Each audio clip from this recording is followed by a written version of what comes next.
Hey, welcome to Married Life TV. I'm Chinda Chinda. I'm Chimzi Chinda. We are really glad to do this episode today, and we believe that what we're about to share will possibly help you in your marriage and your relationship to make it satisfying. So today we're going to be looking at how you can make your marriage satisfying, marriage alive, exciting, and full of bubbles. You know what I'm saying? So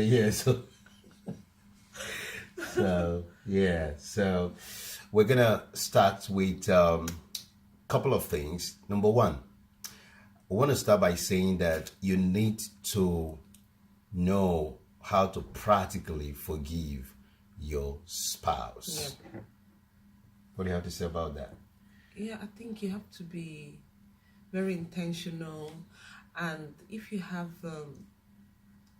you need to also have tolerance to your spouse. That will kind of help you to forgive and to particularly know that your spouse is a different individual from you.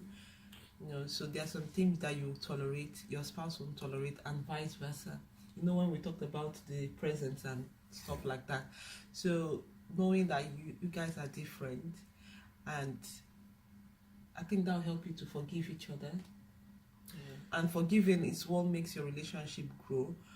So when you forgive, you're going into the next stage of your marital life. So having that forgiveness, it opens a lot of doors and helps you go further in your relationship. To be honest, I don't know any marriage or relationship that forgiveness is not required. The reason because both of you are human. And because you're human, the tendency is there that somebody could do something that will just make you, uncomfortable. What you need to do is remember that the other person is human. And again, people see things in different lenses. Perspective as okay, and in different ways. So it's important for you to always look for a way around forgiving. Now, another thing I wanted to say again about the forgiving is that you don't deliberately want to hurt your spouse. You know what I'm saying? No. You don't deliberately want to continue repeating the same thing that get them offended or get them sad. When somebody is offended, when somebody is sad, it's an emotion that nobody want to be there for too long. And if you constantly do that to your spouse, it will cause disconnection. Because remember, we're talking about how to keep your marriage alive. So don't deliberately just want to hurt your spouse or say something that will hurt them. Yeah. So giving an example, probably your spouse doesn't like you coming to pick them up late. Maybe you're the one that picks them up from work, or picking the children up late. So if you keep doing that act, it tends to, you're taking the forgiveness for granted, if I would say. So you try your best to say, okay, instead of me picking my kids up late or picking my spouse up late, enable me, go ahead of the time.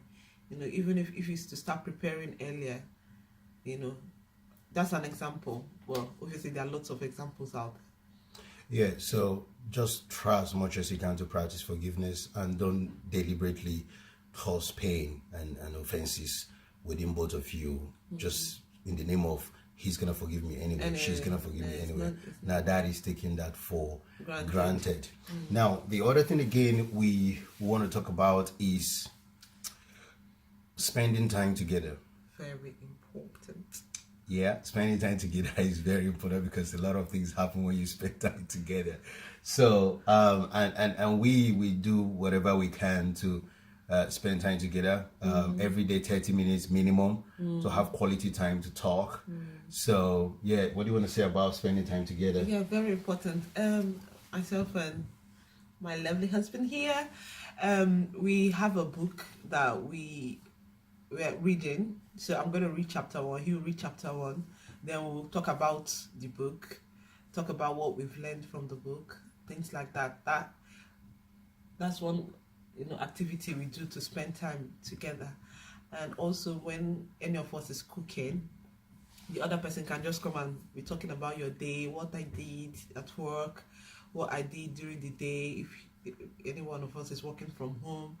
So we have that everyday chat, really. Well, Yeah, so you need to look for way because life can be so busy, It can. and you can be full of activities, you can be full of different demands and deadlines and projects. And you need to understand that your family is your bedrock. You know, they are there to support you. You need a lot of encouragement and drive from motivations from your family. So you need to find a way, because if you don't have time for your wife or for your husband, you know, with time you begin to disconnect. With time you begin to, you know, fight over unnecessary things, which, you know, cannot help you along the way. So try as much as you can to discipline yourself and create time. Because look, everybody has got 24 hours. We don't have more than 24 hours in a day. What is important to you, what's priority to you, make sure that you create time for one another. Now, the other thing again we want to discuss today, doing things together by trying new things. Yeah. It helps create memories in a relationship when you do things together. Like when myself and my husband, we went to take a skydiving trip. I can never forget the experience. It just creates beautiful memories in your mind, in your heart, when you get along. Trying to do new things together, okay? It's very important for you as a wife, as a husband, to look for ways to do things together. You could try different activities. You know, you could try going swimming, you could try going pottery, you could try doing different things. So try as much as you can to look for something that you can do together and cook together and wash up together. It helps to connect you. And sometimes you might, I mean it's very important here. Even the husband, you can do what probably don't really see as very important, but it's important to your wife. And then the wife should also do the same thing to the husband. There's something that, you know, the husband sees as very important, the wife doesn't. So it's talking about compromise, right? Talking about win-win. Yeah. So it's very important that you try different things together, and by doing that, you're gonna bond, and also you're gonna be connected, and you continue to realize that will help your relationship eventually. Absolutely. He's really, you're quite right there. Okay, so now the other thing is we want to talk about is surprise your spouse. So yeah, surprise your spouse. I think it's an occasional thing that we like surprises. He does it most times. Right. So try as much as you can to be creative in your relationship, and that's through surprising. It could be gifts, it could be holidays, it could be things at home, it could be letters, it could be whatever. You know, it could be text. I know I'm good at text and some WhatsApp messages. Then he'd be like, "I'm coming home right now." But anyway, so different. But he surprises me a lot with gifts, and I think I kind of surprise him a lot with WhatsApp messages, text messages, and yeah, it helps bond you too, basically. Okay. And the other thing I would say, try to be creative in your relationship. You have to be creative. You know, creativity is important. As human beings, we like variations. We like things to change. We like to experience something new. Okay, so if you are married and you're not creative in your relationship, you don't look for a way to spice things up, you know, to rekindle, to bring some spark into your relationship by doing different things and not doing the same thing over and over again, expecting a different result. You know what I'm saying? Try something different, something that can create an aha moment and wow factor in your relationship. It does help just to lift your mood and strengthen your relationship and continue to ensure that both of you, you know, you're actually focusing on supporting each other. Absolutely. Okay. Now, the last one we're going to talk about is maintain a very close, bonded, quality, intimate life. Ooh.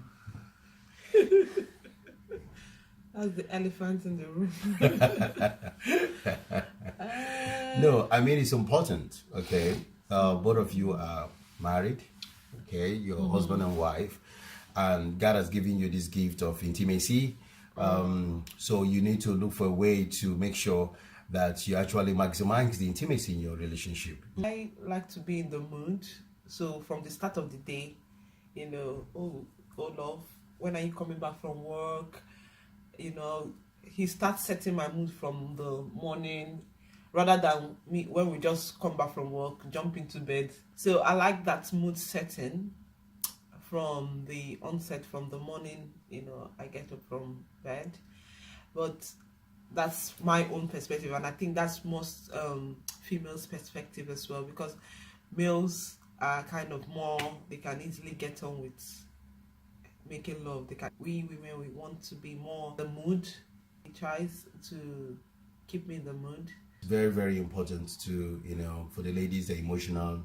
If a woman is not connected with you as a man, if a woman is not happy, satisfied, if a woman is not present with you, then there's no point doing anything. So men, I know we have our testosterone, it's really high, it's out there, you want to go out, you want to grab, take, check, do whatever you want. That's different from a woman. So it's important for you to till her garden, that experience looks like almost like the Garden of Eden. You need to prepare the woman from the day, throughout the day, the way you speak to her, the way you talk to her, the way you support her, the way you help her. Everything you do is preparation, for the amazing experience. Men are like machine, they're like just turn them on and that's it. But most women are not like that. So you need to prepare them and take it easy, and then both of you will arrive in your destination after going through the challenges throughout the day. You know what I'm saying? So yeah, guys, so this is just a quick video. We just decided to make an ad hoc video while we're spending some time away from home in our hotel room, just to share our own way how we practically support each other and to keep this marriage alive and exciting and satisfying, because we're in this together. Yep. And then we have to finish together. Yep. And I don't like boring marriage, do you? No. What kind of marriage do you like? Va-va-voom. What do you mean? Lively. Exciting. Exciting. Full of motivation. Okay, guys. So thank you so much. Please don't forget to subscribe and also put your notifications so that you don't miss out any of our videos. And we're hoping to continue to bring you a lot of content, a lot of value. Please share this video and we will speak in a short while again. Thank you so much and have a wonderful day. God bless you. Bye.